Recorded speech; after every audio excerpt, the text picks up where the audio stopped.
Hello' friends, তো যিসকলে RSGত 124 টকাৰে ID এক্টিভ কৰি পানি কাম কৰি আছে, তো তেওঁলোকে যিটো ফাৰ্ষ্ট 224 টকা ইনকম কৰিব ডেইলি 100 টকাকৈ নিজৰ 100 টকাকৈ হওক বা টিমৰ সৈতে ডেইলি 10 টকা 12 টকা যেনেকৈ নহওক, প্ৰথম যেতিয়া তেওঁৰ একাউণ্টত যিটো এক্টিভ ৱালেটত 224 টকা জমা হ'ব, সেই 224 টকাৰ প্ৰথমৰ ইনকমৰ পইচাটোৰে তো এটা অট'মেটিক উইথড্ৰল হৈ পানি এটা এপ্লিকেশ্যনলৈ গুচি আহে আৰু সেই পইচাটোৰে আপোনালোকে নিজৰ ইচ্ছামতে আপোনালোকে টিভি বা মোবাইলৰ ৰিচাৰ্জ কৰিব পাৰে।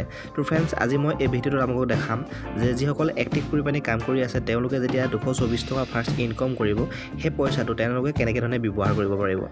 তো সেই পইচাটোৰে আপোনালোকে ৰিচাৰ্জ টিভি বা মোবাইলৰ ৰিচাৰ্জ কৰিবৰ কাৰণে গুগল প্লে ষ্ট'ৰৰ পৰা এটা এপ্লিকেশ্যন ডাউনলোড কৰি ল'ব।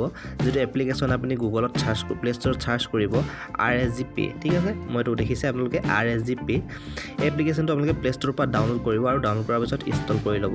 ইনষ্টল কৰি পানি যেতিয়া আপুনি অ'পেন কৰিব, এনেকৈ ধৰণে অ'পেন হ'ব। আপুনি অলপ তললৈ স্ক্ৰল কৰিব, তাত এটা নেক্সট বটন পাব, নেক্সট বটনটোত ক্লিক কৰি দিব। তো নেক্সট ক্লিক কৰাৰ পিছত আপোনাৰ সন্মুখত এনেকুৱা ধৰণৰ ইণ্টাৰফেচ খোল খাব লগইনৰ, ঠিক আছে। ইয়াত কিছুমান এড আহিয়ে থাকে, এই এডবিলাক আহিলে আপোনালোকে কাটি দিব, ঠিক আছে। এডবিলাক কাটি দিব এনেকৈ। তো ইয়াত দুটা অপশ্যন আছে, এটা ওপৰত আছে RSG Trade আৰু এটা আছে RSG 24, ঠিক আছে। তো আমি কোনটো অপশ্যন চইচ কৰিব লাগিব? আমি চইচ কৰিব লাগিব RSG 24। মই ইয়াত টিক মাৰ্কটো কৰি দিলোঁ আৰু তাৰপিছত আপোনাৰ ইয়াত ইউজাৰ নেম আপোনাৰ মোবাইল নাম্বাৰটো হ'ব।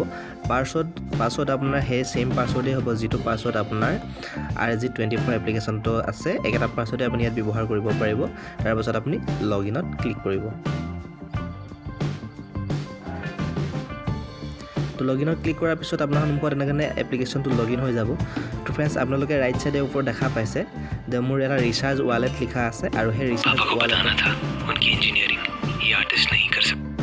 এই ৰিচাৰ্জ ৱালেটত 180 টকা এটা জমা হৈ আছে। অৰ্থাৎ যিটো 224 টকা উইথড্ৰ হৈছিলে অট'মেটিক, সেই 224 টকাটোৰ পৰা 190 টকা ইয়াত জমা হয়। বাকী পইচাটো আপোনাৰ এডমিন চাৰ্জ আৰু আপোনাৰ TDS কটা হয়। তো 190 টকা জমা হয়। অলৰেডি ইয়াত মোৰ 10 টকা এটা কম আছে, কাৰণ মই অলৰেডি টেষ্টিঙৰ কাৰণে এটা ৰিচাৰ্জ কৰি চাইছিলোঁ, ঠিক আছে। তো ৰিচাৰ্জটো মোৰ লগালগ হৈ গৈছিলে। তো ফ্ৰেণ্ডছ, আজি মই আকৌ আপোনালোকক ৰিচাৰ্জ এটা কৰি দেখাম। তো কেনেকৈ ধৰণে আপোনালোকে ইয়াত নিজে নিজৰ বা বেলেগৰ আপোনালোকে মোবাইল ৰিচাৰ্জ কৰিব পাৰিব। তো ফ্ৰেণ্ডছ, দেখিলে এইটো যিটো পইচা জমা হ'ব, ইয়াত যিটো দেখাব আপোনাক 190 টকা আপোনাৰ ইয়াত দেখাই থাকিব ৰিচাৰ্জ ৱালেটত, আৰু ইয়াত গো টু ৰিচাৰ্জত ক্লিক কৰিব লাগিব, ঠিক আছে। তো গো টু ৰিচাৰ্জত ক্লিক কৰাৰ পিছত ইয়াত প্ৰিপেইড পোষ্টপেইড আপুনি বিভিন্ন ধৰণৰ অপশ্যনবিলাক পাই যাব। তো মই এটা প্ৰিপেইড ৰিচাৰ্জ কৰি দেখাই আছোঁ, ঠিক আছে। মই প্ৰিপেইড ছিলেক্ট কৰিলোঁ। ফাৰ্ষ্ট মোবাইল নাম্বাৰ ছিলেক্ট কৰিবলৈ দিছে, মই মোৰ নিজৰ মোবাইল নাম্বাৰ এণ্টাৰ কৰি দিওঁ।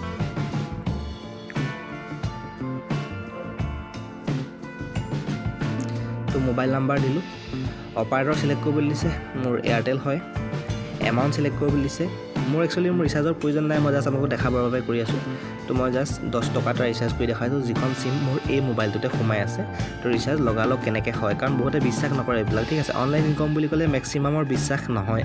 তো গতিকে মই এটা লাইভ ভিডিঅ' বনাই আছোঁ। তো মোৰ নিজৰ মোবাইল নাম্বাৰ হয়, এয়াৰটেলৰ হয়, মই 10 টকা ৰিচাৰ্জ কৰিছোঁ আৰু মোৰ ইয়াতে এই চিমখন সোমাই আছে। তো মই ৰিচাৰ্জ বটনটোত ক্লিক কৰি দিছোঁ। তো দেখিলে আপোনালোকে মোৰ যিটো ৰিচাৰ্জ ৱালেট আছিলে, য'ত 180 টকা আছিলে, তাত 170 টকা, 10 টকা এটা কমি গ'ল। আৰু মোৰ যিটো এয়াৰটেল চিম সোমাই আছে, এয়াৰটেল চিমটো এই মোবাইলটোতে সোমাই আছে, গতিকে ইয়ালৈ এটা মেছেজ আহিব। তো মই মেছেজটো অহালৈকে জাষ্ট অলপ ৱেইট কৰি দিওঁ।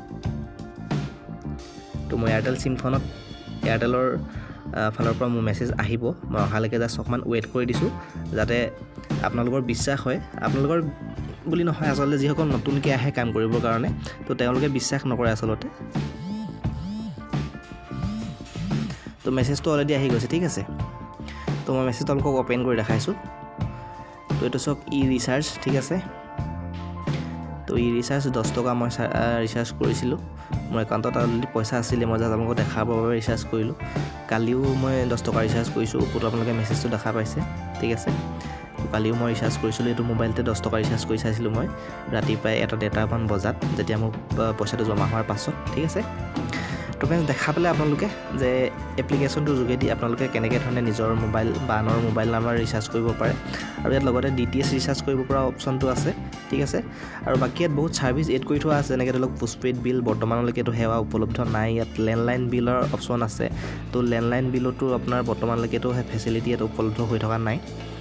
তাৰপাছত আছে আপোনাৰ ইলেক্ট্ৰিচিটি বিল।